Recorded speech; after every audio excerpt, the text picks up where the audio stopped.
తెలుగు రాష్ట్రాల్లో గణేష్ నవరాత్రి ఉత్సవాలు ఘనంగా జరుగుతున్నాయి. నగరాలు, పట్టణాలు, గ్రామాల్లోని మండపాల్లో కొలువుదీరిన బొజ్జగన్నపయ్యలను భక్తులు పూజిస్తున్నారు. విఘ్నాలు తొలగిపోవాలని, సుఖ సంతోషాలతో, ఆయురారోగ్యాలతో జీవించాలని వినాయకుడిని ప్రార్థిస్తున్నారు. భారీ గణనాథుడి విగ్రహాలు, పూలు, పండ్లతో అలంకరించిన విగ్రహాలు, వెరైటీ గణపతి ప్రతిమలు, కరెన్సీతో అలంకరించిన మండపాలు భక్తులని విశేషంగా ఆకట్టుకుంటున్నాయి. భారీ గణేష్ విగ్రహాల దర్శనానికి భక్తులు కూడా బారులు తీరారు.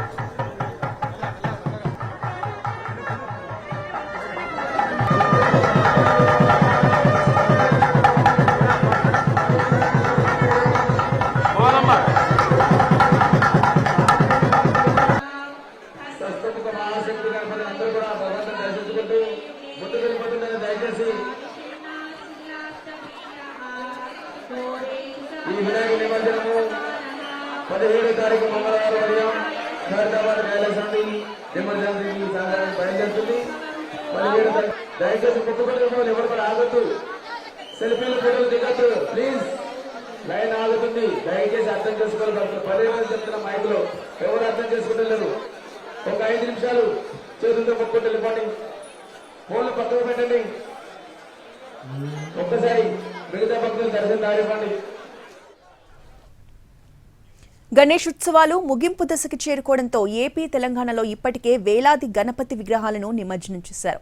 శోభయాత్రలో భక్తులు సందడి చేస్తున్నారు. శోభయాత్రలో వందల మంది భక్తులు పాల్గొని బొజ్జ గణపయ్యకు బాయ్ చెప్పి నిమజ్జనం చేస్తున్నారు. ఇక చాలా ప్రాంతాల్లో మెజార్టీ విగ్రహాలను ఇంకా నిమజ్జనం చేయాల్సిందే. హైదరాబాద్లో హుస్సేన్ సాగర్లో వినాయక నిమజ్జనాలు జరుగుతున్నాయి. ఈ నెల 17న ఖైరతాబాద్ మహాగణపతితో పాటు వేలాది వినాయక విగ్రహాలను నిమజ్జనం చేస్తారు. శ్రీకరం పూజిత 50 రూపాయలు విరాళం సమర్పిస్తున్నారు.